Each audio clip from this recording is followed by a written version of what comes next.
Ngiyakubingelela egameni likaJesu, igama elingethulu kwemagama onke, igama likaJesu Kristu lophilayo. uNkulunkulu Inkosi uyabusa nakulesikhathi nakulamalanga lanje.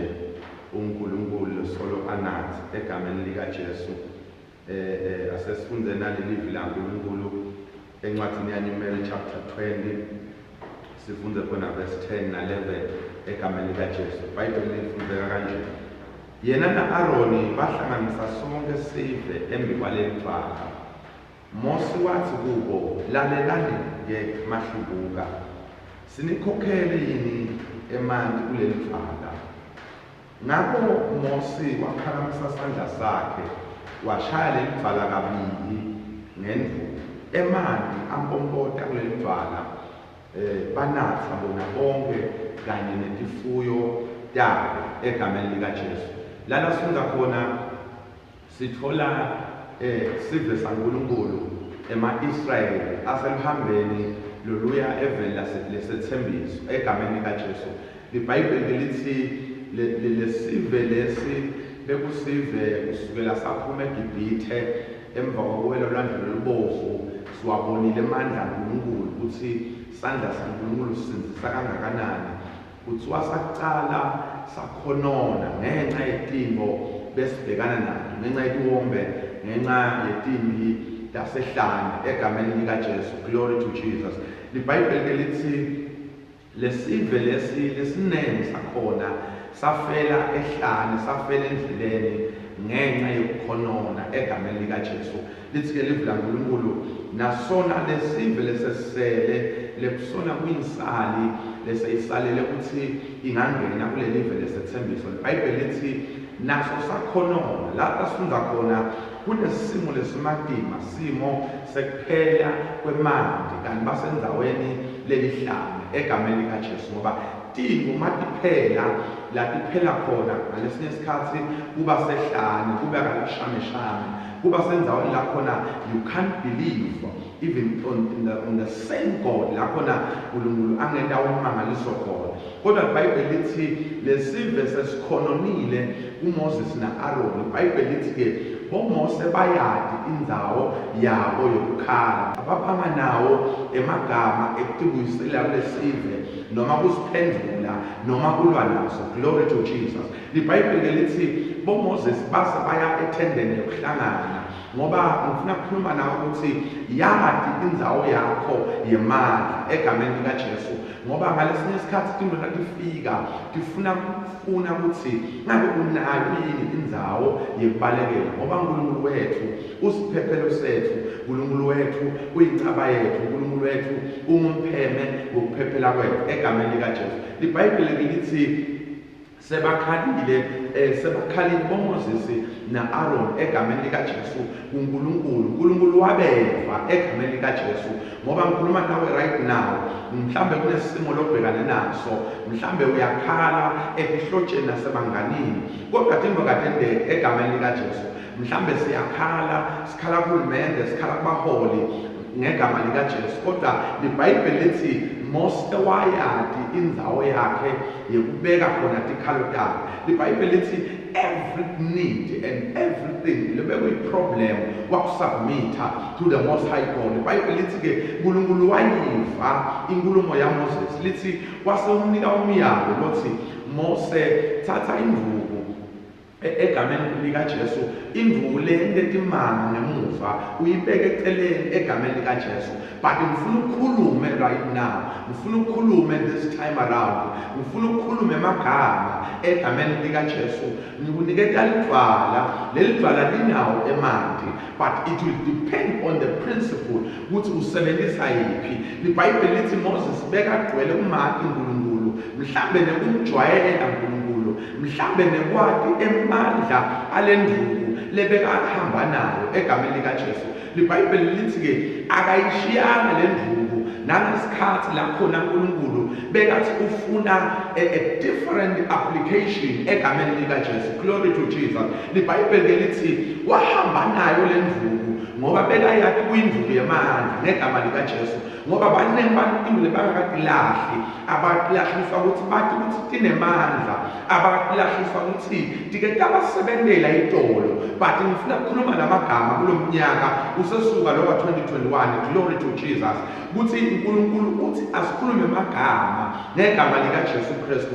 Uthi ke kuMose, ahamba Moses ubuthele sive, bese emva kwalokho sewukhulume amagama kuleli dvala. Leli dvala linetindlebe ngegama likaJesu, ngoba likhona lidvala lesinalo. That rock is Christ the man Jesus. LiBhayibheli nami lithi ulidvala Jesu, lidvala lemadvala kude futhi lelinye lidvala lesingaphephela kulo ngaphandle kwaKristu Jesu. Glory to Jesus. LiBhayibheli nami lithi ke sabuthwa ngesive sabandawonye. Lithi ke LiBhayibheli wase Moses ukhuluma inkulumo lebuta labahlubuki ukuthi singanikhokhela yini emanti egameni likaJesu Kristu. Wathatha emava uNkulunkulu, wathatha the instruction of God ukuthi wena bita sive ukhulume, wasebenzisa the mindset, indlela yokuthi yena uyazi idingo uNkulunkulu uhlale athakathe njani. iBhayibheli lami lithi Moses wafika kuleli dvala mhlawumbe nekuthuthela, mhlawumbe nepressure labantu solo bemile bathi Moses sifune manti, tifuyo lethu tiyafa. Moses sifune manti somile. Moses usikhiphelele eGibhithe kube sitofela la endleleni ngegama likaJesu. Asengikhulume nemuntu mhlawumbe uvawune ukutisola ukuthi yakimilo yayingcono kusengakamadi uKristu, wenda liphutha lelikhulu ngegama likaJesu, ngoba impilo iqala ngekufika kuKristu Jesu lo indodza yemadoda egameni likaJesu. LiBhayibheli ke lithi kulesive sona sasi interested ngemali, kodwa LiBhayibheli lithi Moses wase uyaphambanisa inkomishi egameni likaJesu. Lithi Moses, instead of speaking to the rock, lithi iBhayibheli yami wasebenzisa the old principle, wasebenzisa into la yathi ukuthi ike yamsebenzela ngayitholo ngegama likaJesu Kristu waseNazaretha. Wakhumbula uNkulunkulu wasemuva, kanti lo uNkulunkulu wethu yashifta, kanti uNkulunkulu wethu uNkulunkulu wema-level. LiBhayibheli lithi uNkulunkulu wathi khuluma amagama kuleli dvala kodwa ungalishayi. Lithi ke Moses wathatha induku washaya lidvala kabili.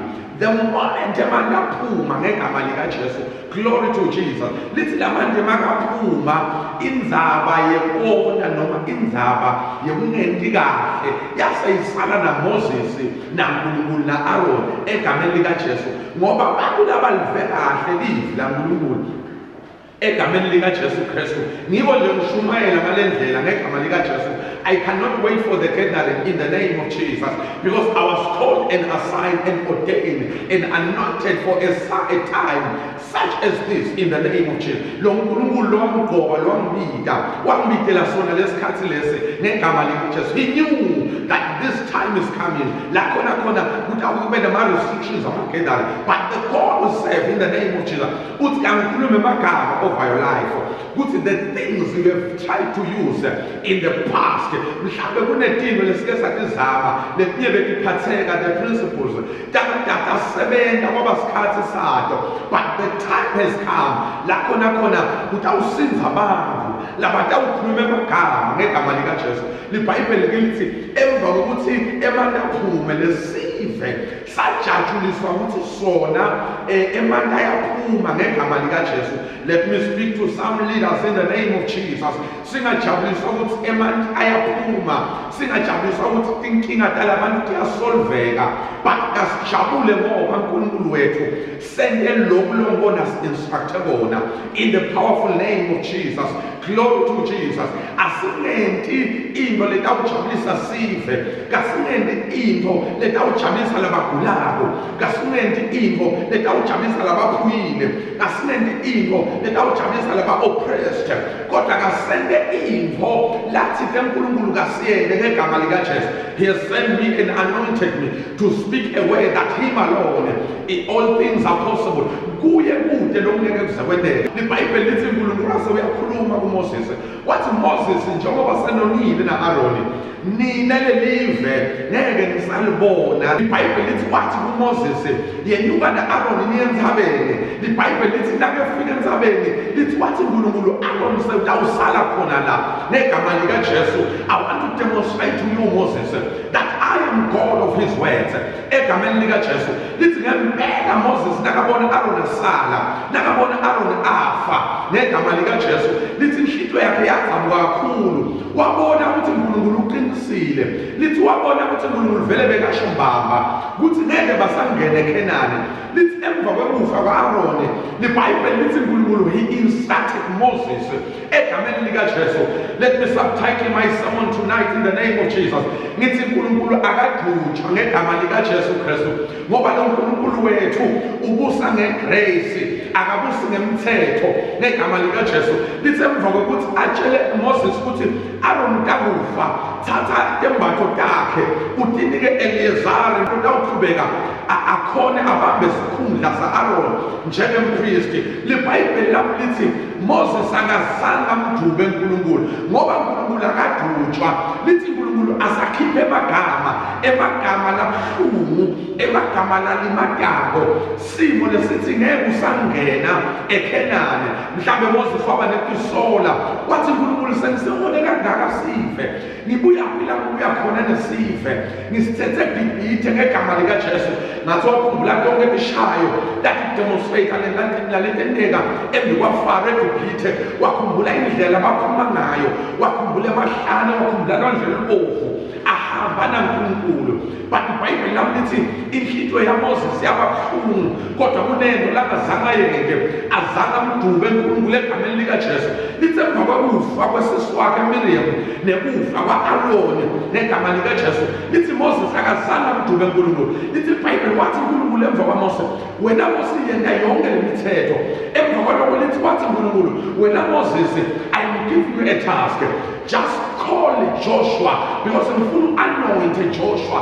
ngifuna uthatha tonke tinto and do a transfer to Joshua because Joshua is the next leader negama likaJesu Kristu waseNazaretha.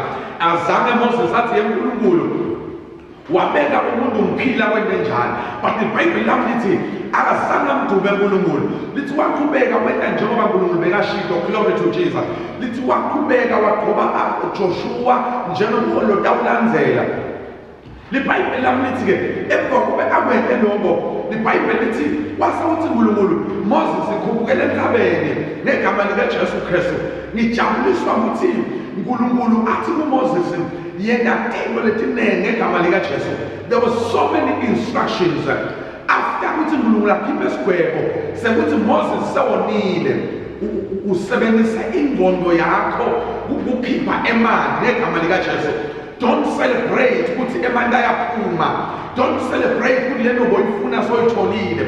But God is looking at the principle, is looking at the instruction. Did you follow the instruction? Ngegama likaJesu Kristu. iBhayibheli lapho lithi uthi uNkulunkulu ngenyelanga singabi nalabanye boNkulunkulu ngaphandle kwakhe. kunebantu abaphumelele ngegama likaJesu. Right now as I speak bathi wena mfundisi wathi ukhuluma ngani because itolo mina bengiyitelo namhla nginabo. But iBhayibheli lapho lithi God is looking at the instruction ngegama likaJesu Kristu. God is looking at the principle. Did you use the right ingredient ngegama likaJesu? This is the moment and the time and the hour lakhona sibite lokukhuluma emagama against every situation negama likaJesu Kristu. ngifuna ukukhuluma nomuntu othi sengizamile izinto letinengi akufuni ukungisebenzela but I hear the word nalo uNkulunkulu bese ngicaba kumlahla. lo uNkulunkulu akadutshwa negama likaJesu Kristu. ngalesinye isikhathi kuneminyango levalekako uyibona ukuthi ivalwe uNkulunkulu but glory to Jesus. iBhayibheli lapho when you read the book of Luke in the New Testament Testament iBhayibheli lithi ngasengibona lamanye amajala amabili ngasengibona ngathi bakhanyisa kwetingeloze nalesikhathi Jesu asenza benemicu iBhayibheli lithi masinyane they were identified as Elijah and Moses in the same place they were identified on. iBhayibheli lami lithi leyo ndzawo leyo kwakuyindzaba yenekhathe Kenani Makhadosa uNkulunkulu wasezulwini akadutshwa negama likaJesu Kristu. iBhayibheli in the Old Testament where we have just read iBhayibheli likhuluma amagama lathi Moses ngekungene Kenani, but when we read the New Testament in the book of Luke iBhayibheli lami lithi uNkulunkulu wasewubonakala akhathimule endzabeni but wabonakala nemadoda lamabili. iBhayibheli lami lithi one of this man bekunguMoses negama likaJesu lo munye bekungu-Elijah. Why? Because the God we serve akabusi uNkulunkulu ngemthetho kodwa uNkulunkulu ubusa ngegrace egameni likaJesu. lithi iBhayibheli lapho wasuyamngenisa akunetinto letakwenzeka in the presence of all people in the mighty name of Jesus. People will conclude about your life but sibone mlando kaNkulunkulu tinto takhe tivalekile ngegama likaJesu but glory to Jesus. Makabonga uNkulunkulu wasezulwini. iBhayibheli lithi yena lo dasingenisa ngemusa ngegama likaJesu Kristu. lithi kungamdubi kwakhe uNkulunkulu Moses. lithi emva kube uNkulunkulu lathi ungene eKhenani. lithi inhliziyo yaMoses yavuleka ngegama likaJesu. But I want to speak a blessing over your life. I want to speak something that our God is faithful. Lo uNkulunkulu wethu lona akadutshwa ngoba uNkulunkulu wethu masingamdubi ngegama likaJesu Kristu. Tinto letendeke tashashaywa, tinto letendeke in the public, tinto letibe sishayo, tinto tibe sijeziso embi kwebantu abanene. Maybe the world is aware of your situation. Let me speak something. God is above every situation. God is above by grace over your life. uNkulunkulu amengatinto etwale mpilo yakho ngegama likaJesu. I want to prophesy something. Lo uNkulunkulu wethu akadutshwa ngoba masingamdubi uNkulunkulu noma siphambanisile tinto noma sike samhlubuka noma sike senta ngendlela langakasho ngayo. But I want to speak something ngegama likaJesu. Konke uNkulunkulu latakusho emva kokuvalwa kwemithombo lebe ucabanga ukuthi utawuphila ngayo, lebe ubangile ukuthi lo mnyaka ngumnyaka wakho. Mhlawumbe ukhuluma nomuntu lahlekelwe umsebenzi ngegama likaJesu Kristu. Mhlawumbe speak to someone right now as I speak ibhizinisi yakhe iyantenga ngegama likaJesu Kristu. Ngifuna ukukhuluma lamagama. Ungesabi uNkulunkulu, ungamdubi ngoba lo uNkulunkulu ungamdubi. God is looking at your heart, is looking at your reaction after bad news you've received. Mhlawumbe ulahlekelwe ihlobo ngegama likaJesu. Mhlawumbe ulahlekelwe bangani bobathanza. Mhlawumbe sihanjelwe njengoba silahlekelwa on our daily living. But I want to speak something. Lo uNkulunkulu wethu, the door in heaven is not shut because of the situation right now. Lo uNkulunkulu wethu lo akayivali iminyango ezulwini ngegama likaJesu. Ngegama elihle igama likaJesu. Ngithanda amagama embhali lakathi masiphila siphilele inkosi futhi thina noma kuyenteka siyafa sifela Jehova. I'm standing here as a prophet of God.